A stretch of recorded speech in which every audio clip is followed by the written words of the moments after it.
Hello বন্ধু, বলো বন্ধু, সবাই ভালো তো?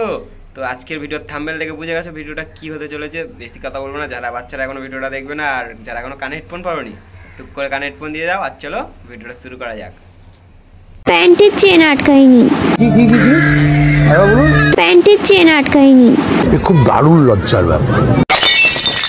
সারা রাতে পানু দেখে ঘুম আসেনি, সারা রাতে পানু দেখে ঘুম আসেনি, সকালে উঠে দেখি আমার যে আমার প্যান্টের চেন আটকায়নি। বাবা হাঁক দিয়ে গিয়ে ফ্লাশ করেনি, গুটা ছিল ভেসে, হাঁক দিয়ে গিয়ে ফ্লাশ করেনি, গুটা ছিল ভেসে, সকাল দিয়ে খবর শুনি আমার শুভ বয়ফ্রেন্ড মারা গেছে।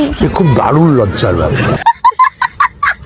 আমি যদি কালো হয়ে যাই তারপরে তো আমার আর কোনো বয়ফ্রেন্ড থাকবে না।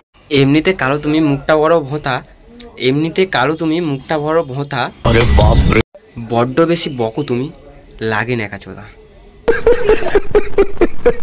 না ভাই, মোয়াটা এখন ট্রেন্ড হয়ে যাচ্ছে। কেউ মাকে মেরে দিচ্ছে, কেউ বাবাকে মেরে দিচ্ছে, কেউ দাদুকে মেরে দিচ্ছে, কেউ দিদাকে মেরে দিচ্ছে, কেউ কাকাকে মেরে দিচ্ছে। মানে ভাই ওটা পুরো ট্রেন্ড হয়ে গেছে ভাই। যে পাচ্ছে সেই যা কিছু মানে সব কিছুতে ব্লগ ভিডিও সব কিছু করে নিচ্ছে, কন্ট্রোল।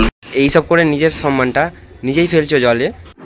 হঠাৎ করেই খবর পেলাম আমার শুভ বয়ফ্রেন্ড মারা গেছে। মোরা মানুষকে নিয়ে ভিডিও বানাও না, সত্যি মানুষ হও। তো বন্ধুগণ, ভিডিওটা আগে যাওয়ার আগে তোমাদেরকে একটা বিষয় বলি। আমার ইনস্টা আইডি এই যে দেখতে পাচ্ছ, এখানে লিঙ্ক দিয়ে রাখবো আর ডেসক্রিপশনেও লিঙ্ক দিয়ে রাখবো। আর তোমরা চাইলে ফলো করতে পারো এবং কি মেসেজও করতে পারো, কারণ ওখানে গিয়ে ডাইরেক্ট তোমরা কথা হবে, ফেস টু ফেস কথা হবে আর লাইভও আসবো। তো চলো ফলো করো, চলো ভিডিওটা শুরু করো। ঠিক আছে ঠিক আছে ঠিক আছে, থাক থাক থাক, আর কষ্ট করে তুলতে হবে না। যা দেখা আমরা দেখে নিয়েছি, তোমার অনেক বড় বড় আই মিন মন মন মন আরও বড় জায়গায় হব আর খুব শীঘ্রই মিয়া খালিফার জায়গায় চলে যাচ্ছ।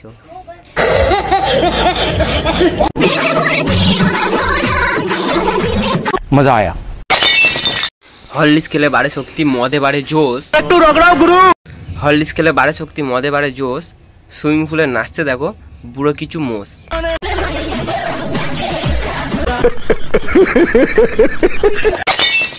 কি মোনা, নাচ দেখা হয়েছে? 10 টাকা দাও, 10 টাকা দাও, 10 টাকা দাও, না হলে ঘটি বেঁকিয়ে দেবো। খতরনাক লোক। দিদি দিদি দিদি, বিয়েটা তোমার নয়, বিয়েটা তোমার নয়। তোমার এরকমই করার কারণটা কি? তোমার কি পিছনে কেউ বিচুটি পাতা ঘষে দিয়েছে নাকি?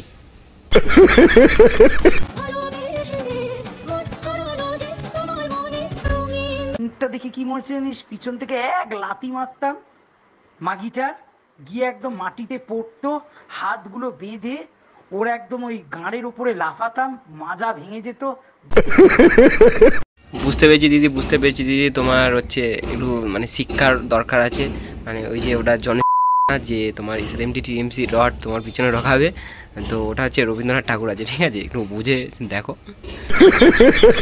ভাই ভাই, তোমাদের ভিডিওটা কেমন লাগলো বলো, সবাই কমেন্ট লাইক করো, কমেন্ট করো, বন্ধুদেরকে বেশি বেশি শেয়ার করে দাও। আর চলো আজকের জন্য টাটা।